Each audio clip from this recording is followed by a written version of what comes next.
রমজান মাস আমরা আলহামদুলিল্লাহ সবাই গুরুত্বের সাথে কম বেশি অন্যান্য সময়ের চাইতে ইবাদত আমল একটু বেশি করে থাকি।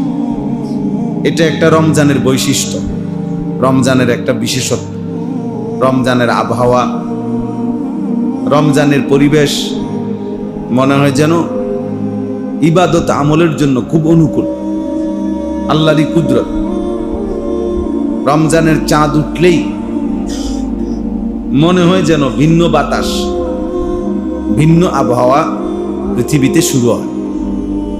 ফলে একেবারে পাষাণদিল মানুষ, গাফেল মানুষ, তারাও ইবাদত আমলের দিকে ঝুঁকে, মানসিকতা বাড়ে। এই জন্য আল্লাহ তাআলা রমজানকে আলাদাভাবেই ইবাদত আমলের জন্যই সাজাইছে এবং নিজের হাতে সাজাইছে। 11 মাসের চলমান যে আমল, আল্লাহর ইবাদত সারা বছরের, সেগুলো তো আছেই, তো অতিরিক্ত স্পেশালি আরো 6টি বিশেষ আমল দ্বারা আল্লাহ তাআলা রমজানকে বিশেষভাবে সাজিয়েছে। 1 নাম্বার হলো পূর্ণ 1 মাস রোজা।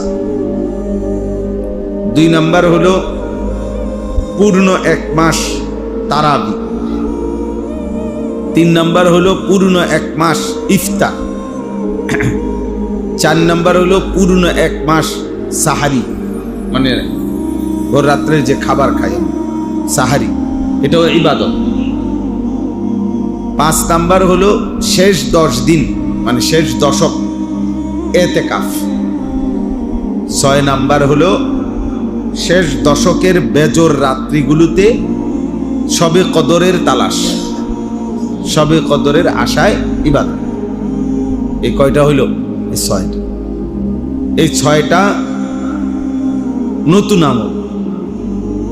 গত 11 মাসে যে ইবাদত, 5 ওয়াক্ত নামাজ, জুমার নামাজ, তাহাজ্জুদ নামাজ, মাগরিবের পরে আওয়াবিন নামাজ, সকালবেলার এশরাকের নামাজ, এরপরে গত 11 মাসের জিকির, কোরআনুল কারীমের তেলাওয়াত, দান, সাদাকা, আল্লাহর রাস্তায় খরচ করা, যাবতীয় গুনাহ থেকে বাঁচা, এগুলো তো আপন জায়গায় বহাল আছে।